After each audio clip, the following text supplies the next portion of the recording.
Well, in my last video, I got a comment from one of my subscribers, Norskaman, who's apparently, he's Norwegian. He lived in the United States for about 10 years. Now he's back in Norway. And he asked for, is there any way that I can convince people that this is bad? And he was referencing my previous video, which was about a girl in the United States who is demanding that her college education be paid for.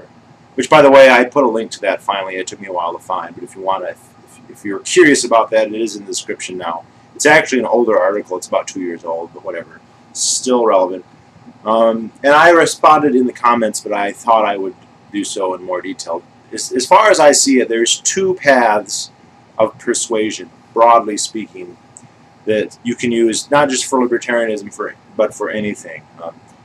The first path is the way of reason, the way of using logic, empirical evidence, rigorous, rational argumentation.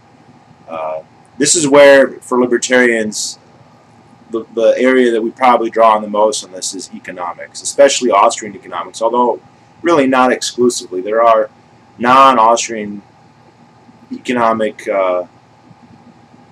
norms that get to the same conclusion, and we can use those as well if we like, unless you really that into Austrian economics that you're unwilling to do that. But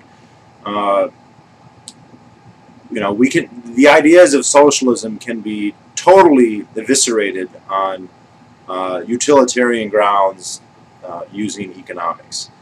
We can use history. We can show the horrible things that have happened, the consistent cronyism and corruption of government, regardless of the type of system, regardless of the type of leader in charge, regardless of the electoral makeup of who's picking them. We can look at research. We can cite all counterexamples. The thing with the rational, reasonable argument is, quite frankly, it just does not work on most people in most contexts. Now, this has led some people to the erroneous conclusion that people in general, or at least a majority of people, can't think reasonably or can't be rational, and that's just false. What it is,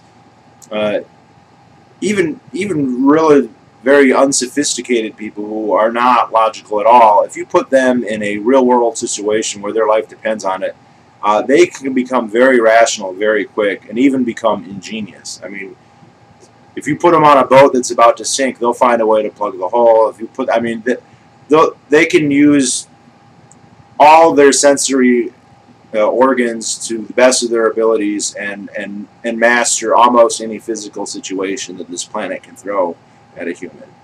The trick is that with relatively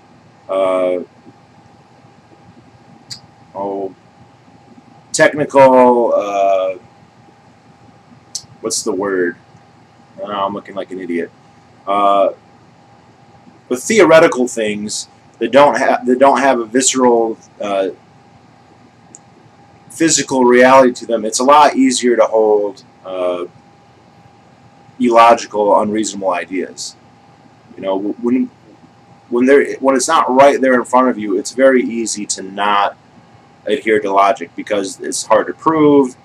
He says, he said, and people don't. But that doesn't mean that, as some libertarians think, that you have to be wrong. The majority view has to be farcical.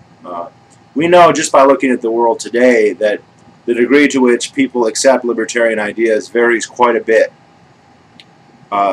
For instance, in the United States, there are several important libertarian premises that people accept much more readily than they do in other societies around the world. Maybe the most obvious and dramatic one is gun rights. The vast majority of Americans, including most who are not at all libertarian, accept the idea that people should be able to own guns. Rifles, shotguns, handguns. Most, it's actually most now, think that should include things that they call assault weapons. Most think that you should be able to use them not only to hunt and for recreation, but for self-defense. And I don't know if it's a majority, but a huge percentage if not a majority, believe that you ought to be able to even carry those guns with you in public, concealed or openly, and use them in self-defense. Now that, to me, is a perfectly libertarian, perfectly rational thing to believe. But people in Europe, with the exception of Switzerland, don't believe that. Even places where gun ownership is relatively high, the idea that you would use a firearm for self-defense is pretty foreign. And in a lot of European countries, especially the UK, but even Germany, France, the idea that you can even own them in your house, especially unregulated, is very, very hard for people to believe. Now, is that because Americans are more rational than Germans or British people? No. It's just because that is the cultural norm here, and so it's accepted. It's a rational idea. It's a logical idea. It's not accepted because it's logical, although that certainly helps. It's accepted because most people believe it. Now, in my experience,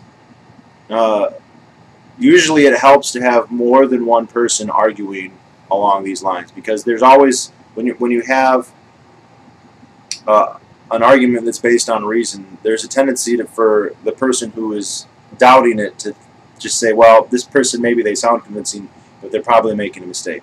I know in the Ron Paul meetup groups that I started to go to, the first one I started to go, that I attended, there was only one anarcho-capitalist before me, and the rest were all minarchists. And he had been trying to convince them for a long time, but when I showed up, it suddenly became 2-on-1, you know, and it wasn't just the one crazy guy, it was the two guys, and all of a sudden crazy became persuasive, and now everyone in that group is an anarcho-capitalist. And it even went so far as not just libertarians, but Republicans, college Republicans started, you know, coming to the meetings, and some of them have become anarcho-capitalists. They read Lou Rockwell, they go to the Mises Institute, all that stuff. So that's one thing, and it's just a fact that people find it easier to believe things if the majority believes them. There's a socialist or a communist technique. I think it's called the diamond method, where if there's a crowd of people at some kind of demonstration or whatever, they'll put communists on all four corners. You know, there might only be 4 communists. There might be 500 people. They'll put one on each corner, and if you're in the middle of the crowd, you could get the impression that you know, that everybody around you believes in communism when they don't, and that's just true. That can help make people believe. Now, if you're a minority, you know, if you're in Norway and everyone believes in universal health care, and there's only, well, probably 0.5% or 1% that don't, what you need to do is look for the people on the margins. You need to find the groups where there's going to be some people who will agree with you and some people who don't, and you're going to have to try and convert some of the people who are on the fence. You're never going to, one person standing in front of hundreds is not going to convince the hundreds unless they have an amazing gift of oratory. There are people who are capable of that, are historically renowned for that ability, because that is a very hard thing to do. And it's not something that you're never even going to be in that position. I mean, if you go to some protest, they're never going to give you the podium and say, convince us to be libertarian, you know, as long as it takes. No. So, I mean, I say never. It is extremely unlikely that you would ever even be in that situation. And if you were, who can even practice for something like that? So unless you have a natural gift, don't count on that. But the people on the margins, you can work, and you know, the margins grow. You get a few people, and then all of a sudden 0.5% becomes 1%, and then 1.5%, and then 2%. I mean, it doesn't sound great, but it's pretty much the only thing you can do. Along the reasonable, rational, using logic, the other thing you need to do is you need to read as much as possible. You need to be as well informed as you possibly can. I do see a tendency where people fall into libertarianism and then they become evangelists, but they don't. They're treading on thin ice because their background in it is not strong. And I don't just mean strict libertarianism. I mean, you should be very well read. You should know about history. You should know about politics. You should know about economics. and you should know as much as you can. You should always be learning more. And whenever people have asked me, like, what do you recommend, I'll send them a big list of books and be like, this is a start. This is what you, I mean, there's some that you have to read pretty much. There's a huge number that you really should read. And there's a whole bunch of other, and then you should find books that you need to read as well. Because when you do find that person who is willing to come down the intellectual path, you want to be able to lead them a long way.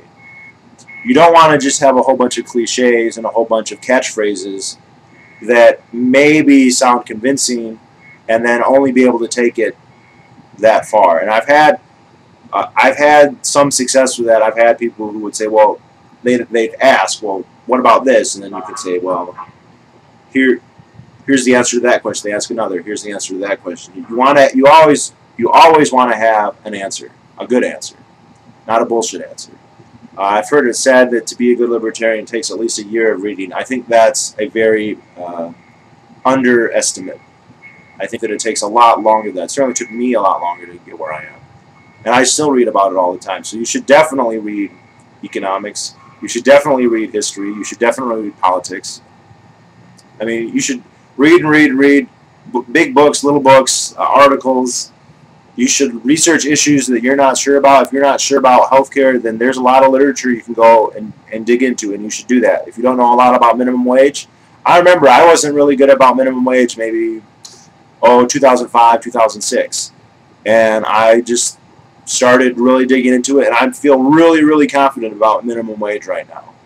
And describing how that works and how that would work and how we don't need the government there. You need to be able to do all those things, and so you need to spend a lot of time reading. I mean, there's just no way around it. Otherwise, you're just not going to be that effective. I remember I was talking to a German friend of mine, and I was telling him how Hitler did all these socialist things, and blah blah. How isn't it interesting that he in Germany Hitler's like Voldemort. I mean, they don't even want to reference him. They don't want to say his name. It's like that whole period is just this thing that everybody knows, but nobody wants to say anything about. And it's a shame, because they should read Mein Kampf, because there's a lot of stuff in there that not only do people accept, but people laud as good. And I mean, as a libertarian, no, but as a regular state socialist, yes, because he was a German Workers' Socialist Party or whatever, German Workers' Party. And he never read Mein Kampf, because it's partially banned there. But if he had, he would have that one more tool. I'm not saying you should read Mein Kampf. I'm saying you should read what it's going to take to be convincing. Now, the other avenue is the emotional one. Just using arguments a lot of times is just not enough for people. It's very easy for them to say, this is abstract, I can't really follow this. I've had people tell me that, yes, what you're saying, it seems to make sense, but for all I know, it's just a very sophisticated economic lie. I mean, there's socialists who really believe that economics as a science was created by the bourgeoisie class to keep down the masses, that it's not science at all, that it's just like shamanism or some kind of religion that legitimizes hierarchy, that it was invented. And he was basically telling me, yeah, it sounds good, but it's got to be some kind of trick. You're tricking me to make it sound like you're right. And there's nothing you can do with reason and logic that's going to really get through that. But emotion is much more visceral. I think the best person at this is obviously Alex Jones. It's very easy. Fear is one of the most, if not the most, foundational emotions in any animal, including humans. And it is not hard.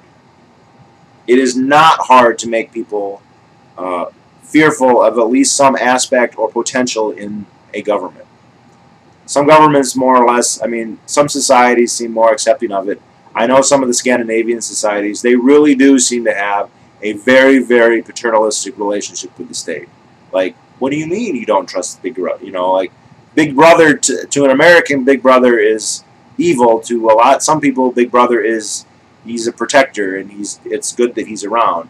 But even so, you can point to the genocides and the democides and the police powers, the police state, which exists everywhere, not just in the United States. And yet, in the United States, it kind of generates a bit more conflict from here and there. But that doesn't mean that these soft socialist, democratic socialist places don't have an iron fist. And people get squashed by that iron fist. And so it's not just... I mean, socialists know that you're going to bring out Stalin. I've had socialists start trying to argue around Stalin without me even bringing it up. You know, just the other day, someone commented on one of my videos that I was an idiot because I didn't accept socialism. And I said, socialism doesn't make any sense. And they responded that, I'm not talking about Stalin, but I hadn't brought up Stalin. Because I'm not talking about Stalin, I'm talking about the democratic socialism of Scandinavia. And I believe this person was Scandinavian. And I said, well, I never said anything about Stalin, but here are my questions about democratic socialism. How do you decide who gets to vote? How do you prevent demagoguery? How do you prevent a politician who can garner more votes? How do they know what's best in everyone's interest? How do you get around the fact that majority rule has the potential, at least rhetorically, to squash any particular individual or minority? How do you get around the socialist economic calculation problem? One comment, I asked all those questions. You know, I haven't heard back from that person. I probably never will, because you know what? They don't have answers to any of that shit. That's a tangent that actually belongs to the first argument. But the emotional argument can jar people out of apathy. You can really frighten people. It does happen that people are just kind of going along, and like I said, Alex Jones is probably the best at this, but there are other people who do it as well. And suddenly, they, instead of viewing the state in a paternalistic way, they view it as something that's very malicious. And that is a good first step. Now, there's problems with the emotional argument. One is that it doesn't necessarily lend itself to any particular solution. So if you have a democratic socialist and you scare the bejesus out of them, then you make them convinced that the government is potentially a homicidal institution, they might not become a libertarian. They might become a primitivist, or they might become an actual communist, or they might, you know, if you convince somebody that the system as such is really scary, then that doesn't lend itself to any other particular system per se. And so it is risky. It's also a little bit, it seems below the belt to me, but it does actually work. It can get people, I know too many people who were happy democratic socialists until Alex Jones / conspiracy theories. A lot of, you know, like 9/11 truth, a lot of that stuff really does take people who are not anywhere in the orbit of libertarian and puts them in that orbit. And so to help your argumentation, you should not just know about Stalin and Mao and Hitler. Everyone knows about all that stuff, but you should look at the more mundane but the more common travesties of government. You should look at here. I mean, I just read a story about a Swedish child. His parents were going to move to India. They wanted their son to learn how to speak Dravidic or one of the Indian languages. They were going to move in just like a few weeks, and he was enrolled in public school. He was maybe 5 or something, and they wanted to have him at home so they could teach him how to start teaching him how to speak Indian. They were some kind of civil servants or something. And they asked the school if they could homeschool him, and one bureaucrat said yes, and so they started to, and then another bureaucrat decided that wasn't good, and the police came and abducted the child. And as far as the story was concerned, I don't know if this has since been resolved, held him in custody and put him in foster care, charged the parents with crimes, and they wouldn't even let the parents see the child except on the condition that the parents tell the child that they don't want to have the child back and that they're glad that the child is in foster care. So the state actually went to the parents and said, yes, you can see your son, but only if you promise to tell him that you want him to stay in government service. You can't tell him that. They were doing everything they could to get him back. And they were, I mean, that is fucking messed up. That's fucking bullshit. That's so creepy. I don't know how anybody can hear about that and not have their skin crawl. And this is Sweden. This is supposed to be the nicest, everything's great, socialist candy land. And that's not the only story. And we could do a education, we could find a whole bunch. Not just homeschooling, but just regular education where they messed up. We can find examples of the police prosecuting people wrong. You can find all kinds of examples. The bureaucracy steps on people all over the place, even the nice bureaucracies do it. And that can make people cry. I mean, that can make people sad. You know, you can argue about EPA regulations all you want, but the best, most convincing things I've ever seen has been like when John Stossel will take a family who has been made homeless because of the EPA. I mean, you can find it on here. I believe they actually just won their case, but you know this is so. These stories are like Greek tragedies, a lot of them, and there's so many that you could go on for days and days about them. Even though they're anecdotal, they will jar people into reconsidering their positions. This family wanted to. They had land. The land was flooded. The reason it was flooded is because the Park Service had a dam that was clogged. The government had a dam. The dam was clogged. The clogging had flooded their land, and they had asked the Park Service to clear the dam so it wouldn't be clogged, and then their land would not be flooded anymore. Park Service kept saying, "We can't do it. We're too busy. We don't have time to do this." Eventually, after about 6 months, the Park Service says, "We can't do it, but if you guys want to go ahead and clear it, go ahead." So they did. Well, then they got hit by the EPA, or the environment, yeah, the EPA, for destroying wetlands, and they were fined like $50,000 a day or something. They ended up becoming homeless. They went from building their dream house to being homeless and prosecuted. And the prosecutors, the EPA, the bureaucracy here isn't like, "We're sorry we're doing this to you. It's just the letter of the law. We don't want to do it, but we have to because that's the law." They were very vindictive, like, "You're a bunch of polluting, you know, SOBs. Why do you hate Mother Earth? Like, you're going to heart." I mean, that story, of which there are probably millions and hundreds and thousands that you can actually read about. I mean, most of the time stuff like that happens, nobody knows about it. I mean, the person that happens to knows about it, but it doesn't get publicized at all. That stuff can jar people, and then you want to be able to say, well, that's not just a whole bunch of random occurrences. That is a systemic characteristic of government service, that it's going to be that way. And so the emotional road, it does work better on most people, but it is a little bit more fraught with danger. It's not as solid, I don't think. I mean, I think the economic arguments, the utilitarian economic arguments against government are, I think, rock solid. But they're a little bit more refined. They're harder to articulate, and even if you articulate them very well, people will, you know, you say that, but I can find some Nobel Prize winner that I'm just going to quote without even understanding what's being discussed and reaffirm my belief. Because here's the thing with these. It's one thing to be, like I said, sinking in a boat. Then you can't be unrealistic about that because you'll drown. You can be unrealistic about geopolitical or economic things because the costs to you for being ignorant are dispersed. You don't. People can be Keynesians or Marxists, and it doesn't really hurt them per se.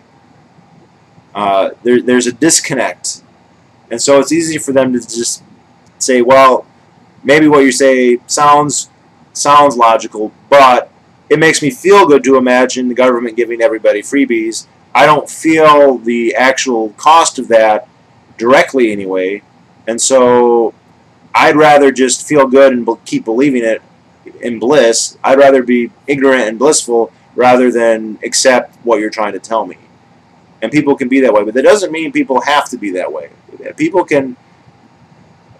The ideology, the zeitgeist of a society, I hate even using that term. It's been totally ruined by the Venus Project people, but it doesn't have to be statist. There's nothing in human nature that says it has to be statist, because as we can see around the world, the degree to which people accept government authority varies quite a bit. And of course, I've pointed out America. America is not the place that has the most anti-authoritarian, anti-government rhetoric. It's probably the most anti-authoritarian, anti-government of the so-called Western societies. There's plenty of other ones that are more like the Kyrgyz or lots of the Stans, I mean, Mongolians and a lot of Native Americans and that sort of thing. But among the Western populations, I think Americans rank probably at the top. Although, you know, maybe I'm wrong. Maybe Luxembourgians are or Liechtensteinians are really anti-authoritarian. I don't think so though. But those are the two. You want to find, if you're in Norway, you need to find examples of the state bureaucracy in Norway screwing people. Not a study. You don't want to find a study that says, well, I mean, you want to, but you don't want to find a study that says, oh, look, actually, like, healthcare is better in America because cancer survival rates are higher or something. That's not going to jar people. But if you can say, look at this person in Norway who died because their medical treatment was mismanaged by the state. There's a great video about Canada. It's called Two Women, The Tale of Two Women, about Canadian healthcare, about a woman in Canada who, it's two women in Canada. One is a man who decided to become a woman, transsexual, and she was able to get an operation to become more man-like, you know, paid for by the state. Another one was a woman who got some kind of bladder infection, and it was very serious, and if it didn't get treated, she would have to get a catheter for the rest of her life. And the treatment is fairly simple. They implant a little device that makes like electronic pulses, and that would have solved her problem. Well, in the Canadian healthcare system, they do provide those transplants, those electronic devices, but they only do 8 per year, and she was 32 on the list, and so she couldn't get it done. And she even offered to pay. She said, well, can I pay extra to get it done? And they said, that's un-Canadian. And now she has a catheter for the rest of her life. That story is going to, and there's a video of it, it's called Two Women. So I would look that up. But that story is going to change more people's minds than studies about cancer survivability or patient satisfaction with the healthcare system. And you need to find those for, if you're in Norway, you need to find those about Norway. If you're in Sweden, you need to find those about Sweden. And you need to have those for every aspect of socialism that you want reversed, you need to find that. You know, for like in the United States, the military is socialist, and so it's very easy to say, look, got all the stupid, dumb things the military is, and how it's given its soldiers plagues on purpose sometimes, and on accident or out of callous neglect other times. And look at all the thousands of people they killed on accident. How many innocent people did they kill? How many times do they get to miss? I mean, oh, they got bin Laden. After how many trillions of dollars, and how many people did they kill before they even got to him? It took 10 years, trillions of dollars, and tens of thousands, maybe hundreds of thousands of innocent people being killed. That's a terrible track record. And then they give all their soldiers post-traumatic stress syndrome, and you know, they all become suicidal maniacs or crazy homicidal maniacs or crass sociopaths, or they break down. I mean, that stuff is going to convince people more than taxation is theft, and hypothetically, what if we had DROs and insurance companies and private defense? That stuff is all true, and if someone is really intellectually interested and willing to be intellectually honest, absolutely need to know about all that stuff. But really, the stuff that's going to jar people out of their apathy is going to be the things that are going to make them cry or make them angry. And then you just got to be there ready to direct that to the right spot, you know. Because, I mean, that's the real issue with that, is that they could just, oh, well, I'm going to be, then we just have to have the people run everything. We can't have politicians. So I hope that helps, but definitely you need to hit the book time. On the other thing, Norska Man, I have a couple subscribers who I know are from Scandinavia. I know I have some Norwegians, some Danes. I don't know if I have any Swedes. You people need to make something. You don't necessarily have to do YouTube videos, but if you are against, look, in the United States, maybe you don't know this, in the United States, the #1 argument for socialism is just to say Sweden. I mean, not even to put an argument, is to say Sweden. I mean, and the people who say they don't know shit about Sweden, they don't know any of the details about how its healthcare system works, and they couldn't distinguish its healthcare system from Canada's or Norway's or Denmark's. But that's what they think they're going to get. All right, and what would really be helpful is if people from those countries who either are expats or who are there now would come out and dispel some myths. Because no matter what I say, some dumbass socialist is going to say, you're not from Sweden, you've never been to Sweden, you don't know. I've had Facebook debates where I'll write like 4 pages, and the only response will be like, you've never been to Sweden. As if the person responding had been to Sweden and knows all about it. I mean, and I found out later that they hadn't, but so what? I'm an American, no one's going to take it as seriously as if someone from Scandinavia. So if I know I've told some of my subscribers that they should do this. I don't know what they're waiting for. I mean, if you're dirt poor and you can't afford a camera, that's one thing. If you're able to make videos and you're just shy, and I say videos, I mean something, write something, post something. It will help us, and it will help you. No one in Norway is going to change their mind about socialism if nobody in Norway ever makes a video about why they shouldn't be socialists in Norway. You know, if all you do is listen to American libertarians bitch about socialism, that is not going to end socialism in Norway. And it's not even going to help end socialism in the United States. If you want to work towards both, then you need to become outspoken against it. And hopefully outspoken in an articulate, convincing way. Or at the very least, a persuasive, emotional way, like Alex Jones. Alex Jones is articulate. He's not always rigorously logical in what he says, but he can scare the hell out of people. And his rhetoric is 85–90% good. So I'll take him, you know. I mean, the stuff with the conspiracy theories, that's pretty hit or miss. But the stuff about the government at least having the potential to be bad, that's golden. And he's able to do that. But if you don't even say anything, I mean, what are you expecting? That you've become convinced of... And this is why I make videos. Look, I became convinced of this a long time ago, but I got... Look, what am I going to do? Just me believing it isn't enough. And I don't have any illusions that I'm going to convince the world or anything, but if I can convince a few people or help some people who are already convinced, give them better arguments so they might be able to convince 1 or 2 more, then I should do that. And so that's what I'm trying to do. And you should do that too. I hate to be normative here, but if that's what your goal, if your goal is to convince people, then that's what you should do. You know, and it's fine if you do it on your own and not online, but look, you just are going to reach more people online than you are not. And I want to see it. I mean, I look for that stuff, and you don't.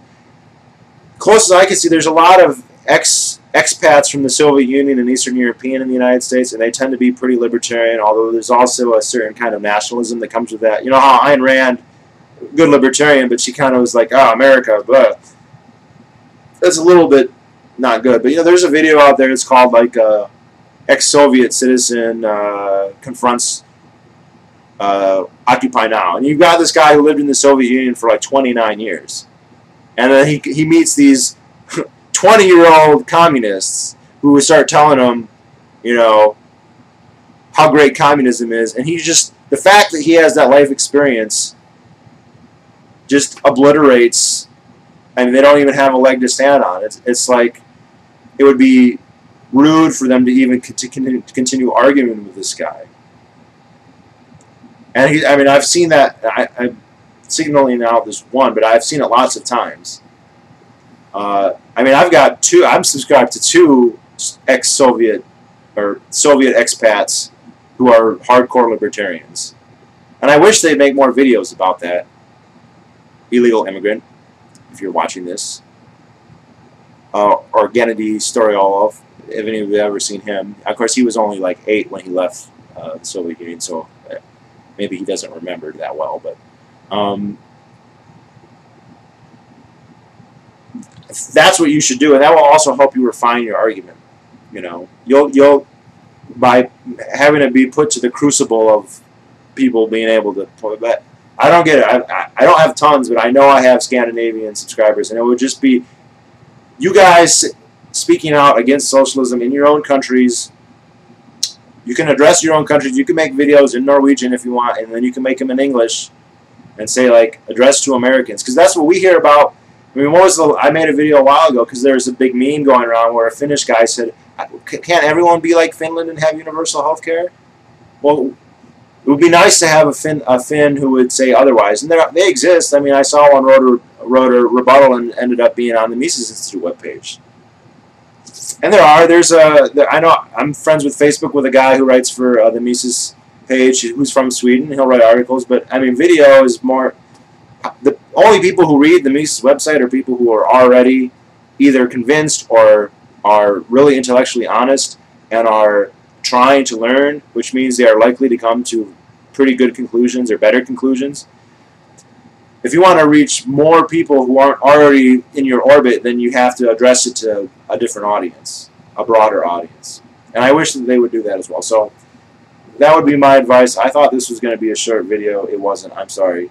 But that's it.